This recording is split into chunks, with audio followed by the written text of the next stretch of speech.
እየጠየቀ ያለው ጁሪያን ቲምበር መለስ ነው። ጁሪያን ቲምበርን በሚመለከት ቲምበር ዛሬ ሳር ላይ ልምምድ ሰርቷል ጁሪያን ቲምበር። ስለዚህ ይሳተፋል አይሳተፍም በቀጣይ አብረን እንመለከታለን። ግን ከዚህ በፊትም 2 ወር ነው በነገራችን ላይ ከተጎዳ ጁሪያን ቲምበር ከ2-3 ሳምንት በፊትም እንደዚህ ሞክሮ ሳር ላይ ልምምድ ሞክሮ ተመልሶ ስላገረሸ ወይም ስላልዳነ እንዲቆይ ተደርጓል። አሁንም ለሙከራ ዛሬ ሳር ላይ ሰርቷል። እንግዲህ ሪያክሽኑ ይታያል፣ መልሱ ይታያል። የካላፊዮሪ ጉዳት ለክፎ የሚሰጥ አይደለም። የካላፊዮሪ ጉዳት ለበርንሌው ጨዋታ ራሱ ቀጣይ ሳምንት ሰኞ ለሚከናወነው ጨዋታ ይደርሳል። ቤን ዋይት ትንሽ አሳሳቢ ጉዳቱ ነው እሱ እየተባለ ነው ያለው። አሁንም ስካን እየተደረገ ነው ያለው። ቤን ዋይት በተመሳሳይ መንገድ ከውድድር ዓመቱ ውጭ የመሆን እድሉ ሰፊ ነው ቤን ዋይት። ስለዚህ እነዚህ ነው ያሉት። ሮድሪ ተጠይቋል ለማንቸስተር ሲቲ። ሮድሪ እስካሁን አዲስ ነገር የለም። ባለፈው ከብሬንፎርድ ጋር ከመጫወታቸው በፊት ሃፍ ወይም ግማሹን ትሬኒንግ ከሲቲ ተጫዋቾች ጋር ሰርቷል፣ ግን ለጨዋታው ብቁ አልነበረም። ያው እሱም የግሮይን ኢንጁሪ ስለሆነ ወይም የብሽት ጉዳት ስለሆነ ትንሽ መታገዝ ያስፈልገዋል። ምናልባት ለቼልሲው የፍጻሜ ጨዋታ በቀጣይ ቅዳሜ የሚደርስ ይመስላል። የነገው ጨዋታ የማምለጥ እድሉ ሰፊ ነው። ግን ዛሬ እንግዲህ ጋዜጣዊ መግለጫ ስለሚሰጡ አሰልጣኝ ፔፕ ጋርዲዮላ የምንመለከት ይሆናል። ከዛ በተጨማሪ እንግዲህ መረጃዎችን ባጫጭር ለመጨመር ያህል ሰርጂዮ ራሞስ የልጅነት ክለቡን ግርምዬ ለመግዛት ጫፍ ላይ ደርሷል። ራሞስ በሲቪያ እግር ኳስ ክለብ ውስጥ ነው ያደገው። ከዛ ወደ ማድሪድ መጣ፣ እንደገና ወደ ፒኤስጂ ዶ ተመልሶ እንደገና ሲቪያ ተጫውቶ ነበር እና የልጅነት ክለቡን ሊገዛ ተቃርበዋል። ከተወሰኑ ባለ ሀብቶች ጋር በመሆን ነው እየሰራ ያለው። 40 ዓመቱ ነው አሁን ያለው። ከ400 እስከ 450 ሚሊዮን ዩሮ ለክለቡ ግዢ እንደሚውል ይጠበቃል። ትንሽ ግዢውን አስቸጋሪ ያደረገው ክለቡ የሰጠው የተጋነነ ዋጋ እና ከፍተኛ ብድር ስላለበት እሱን አስቸጋሪ ያደረገባቸው እሱን ዲል እያደረጉ እንደሆነ እየጠቀሰ ነው የሚገኘው።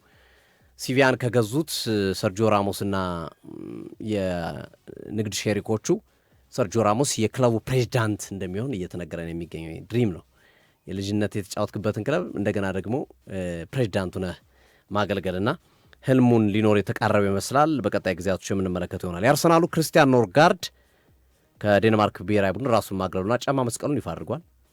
በቀጣይ ጊዜያቶች ከዴንማርክ ብሔራዊ ቡድን ጋር እንደማይጫወት አሳውቋል። ዓለም ዋንጫው ላይ የሚሉም ዴንማርኮች።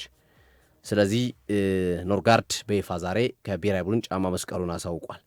ቼልሲ በመጪው ሰኔ አጋማሽ ዓለም ዋንጫ እየተካሄደ ባለበት ሰዓት አሰልጣኙ እንደሚያሳውቅ ይጠበቃል። አሁን ባለው ሂደት የቼልሲን የአሰልጣኝነት ቦታ ለመያዝ ከከፍተኛ ሁኔታ ከፊት እየመሩት ያሉት ዣቢ አሎንሶ መሆናቸውን የመረጃ ምንጮች እየጠቀሱ ነው ያሉት።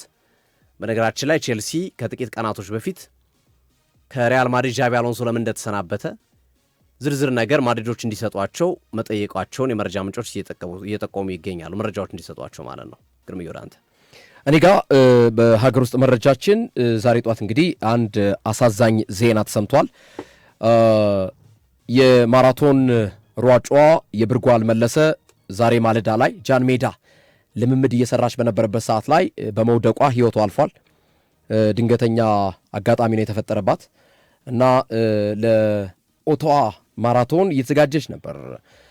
ኦቶዋ ማራቶን ግንቦት 16 ይከናወናል እና ለግንቦት 16ቱ በካናዳ ለሚካሄደው የኦቶዋ ማራቶን ወይም ከሳምንት በኋላ 12 ኢትዮጵያውያን አትሌቶች መካከል አንዷ የብርጓል መለሰ ነበረች። ይቺ አትሌት ጃን ሜዳ ጠንካራ ልምምዷን እየሰራች ነበር። ዛሬ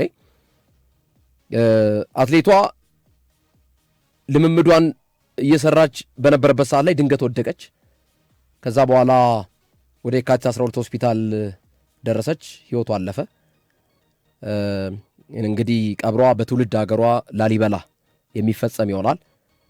በጣም አሳዛኝ ክስተት ነው። የብርጓል መለሰ ከዚህ በፊት በኮንጎ ብራዛቪል በተካሄደው የመላው አፍሪካ ጨዋታዎች ግማሽ ማራቶን የናስ ሜዳሊያ ባለቤት፣ በአሜሪካ ቺካጎ በተካሄደው 2015 ላይ የማራቶን ውድድር ሁለተኛ በመውጣት የብር ሜዳሊያ አሸናፊ፣ በ2018 በቻይና ሻንጋይ ማራቶን ሪከርድ የቦታውን ሪከርድ አሻሽላለች። ጥሩ እንቅስቃሴ ወይም ጥሩ ውድድር ነበር ያደረገችው ከ3 ዓመት በፊት ሻንጋይ ማራቶን ላይ። በ2022 በፖርቹጋል ሊዝበን ግማሽ ማራቶን የቦታውን ሪከርድ ሰብራ ማሸነፍ ችላለች። ልክ እንደ ሻንጋይ ማራቶን ሁሉ ማለት ነው።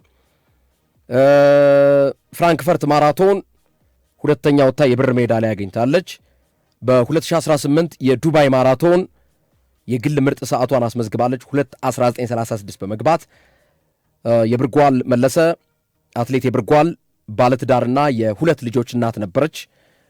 አስከሬኗ እንግዲህ ወደ ቤተሰቦቿ ወደ ላሊበላ ሽኝት ይደረግለትና ስርዓተ ቀብሩ በላሊበላ የሚፈጸም ይሆናል። በጣም የሚያሳዝን ነው። ዛሬ እንግዲህ ይህችን ድንቅ አትሌት ህልፈቷ ተሰምቷል ማለት ነው። አስደንጋጭ ነው። አስደንጋጭ ነው። ያው ከባድ ነው እንግዲህ ግርምዬ፣ በጣም ስፖርት ልሰራ ወጣ በዛው እንግዲህ ህይወት ማለፍ ያው ጉዳዩ ልምምድ ላይ ኮድቃ ፖሊስ የሚያጣራ ይሆናል። ፖሊስ ጉዳዩን የሚያጣራ ይሆናል። ግን ሞር መረጃዎች ምን ሊሆን ይችላል የሚለው እኛ እዚህ ምንም የምናውቀው ነገር የለም፣ ማንም ሊያውቅ አይችልም። ፖሊስ ግን አጣርቶ መረጃውን በምክንያት ህይወቷ እንዳለፈ አሁን ዝም ብሎ ሃይላይት ከወደቀች በኋላ ወደ ቅድመ ግምት ልብ ህመም የሆነ ምናምን ልትል ትችላለህ። ግን ምንድን ነው ችግሩ የሚለውን በደንብ ፖሊስ አጣርቶ የሚያቀርብ ነው የሚሆነው። ግን አሳዛኝ ነው፣ በጣም አሳዛኝ ነው። ጥንቃቄ ይፈልጋል። በተለይ አትሌቶቻችን በየጊዜው የጤናቸውን ሁኔታ ቼክ ማድረግ እንዳለባቸው ማሳያ ይመስለኛል። ከዛ ጋር የተያዘ የኢትዮጵያ ሴቶች ፕሪሚየር ሊግ 25ኛ ሳምንት የጨዋታ ክርክር አስነስቶ ነበር፣ ቦታ ቅያሪ ተብሎ ዛሬ ጨዋታዎች ተደርገዋል። 4 ሰዓት ላይ ነው የተደረገው። ኢትዮጵያ ንግድ ባንክ ሐዋሳ ከተማን 1-0 አሸንፏል። ኢትዮ ኤሌክትሪክም የዋንጫ ተፎካካሪው አዳማ ከተማን 2-0 አሸንፏል። ጨዋታው መርሃ ግብሩ ንግድ ባንክና ኤሌክትሪክ የዋንጫ ተፎካካሪዎቹ እንዲጫወቱ ነበር። ፕሮግራም ተቀይሮ ነው እንደገና ይሄ እንዲደረግ የተደረገው። ኦፍኮርስ የኢትዮጵያ እግር ኳስ ፌዴሬሽን ቅሬታ ቀርቦበታል። ምላሽ አለመስጠቱ ለንግድ ባንክ በጣም ያሳፍራል። ቢሆንም ግን እኛ የግጭት አካል መሆን አንፈልግም፣ ፌዴሬሽኑ ባወጣው መመሪያ መሰረት እንጫወታለን ብሎ ንግድ ባንክ ተጫውቶ አሁንም 1-0 አሸንፏል። ኤሌክትሪክ 2-0 አሸንፏል። በቀጣዮቹ ሳምንታት ደግሞ ሁለቱ ይገናኛሉ፣ እርስ በርስ ይገናኛሉ። ያኔ ዋንጫው የማን እንደሆነ ይታወቃል።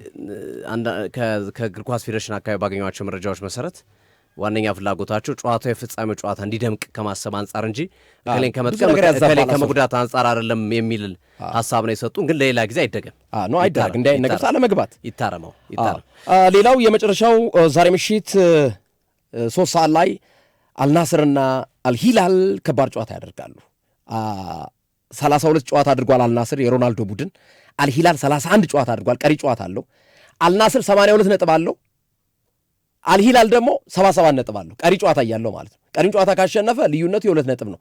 ግን ዛሬ ደግሞ ሁለቱ ይገናኛሉ፣ ገና ቀሪ ጨዋታ እያለው አልሂላል ማለት ነው። ይሄን አሸንፎ ቀጣዩን ካሸነፈ መሪ ይሆናል። አልሂላል ይሄን አሸንፎ ተስተካካዩን ካሸነፈ መሪ ይሆናል። ነገር ግን ዛሬ አልናስር ካሸነፈ ያበቃል፣ ዋንጫውን መውሰዱን ያረጋግጣል። ምክንያቱም 2 ቀሪ ጨዋታዎች ናቸው ያሉ ዛሬ 33ኛ ሳምንት ስለሚሆን ማለት ነው። ለአልሂላል 32 ጨዋታ ይሆናል፣ ለአልናስር 33 እና ምሽት 3 ሰዓት ላይ ነው የጨዋታ። ብናስተላልፈው ደስ ይለን ነበር፣ ግን እንሞክራለን በሚለው ነው ያዘ። ምክንያቱም እንዲህ አይነት ማሰራጫ እንትኖች ይገድቡናል እኛን የሚሰራጩበት ቦታዎች ማለት ነው። እናመሰግናለን አድማጮቻችን፣ አብራችሁ ለቆያችሁ ከልብ እናመሰግናለን። ነገ ቀንም ማታም እንገናኛለን በጨዋታዎች። እንወዳችኋለን፣ እናከብራችኋለን። መልካም ቀን። ባባይ ቻው።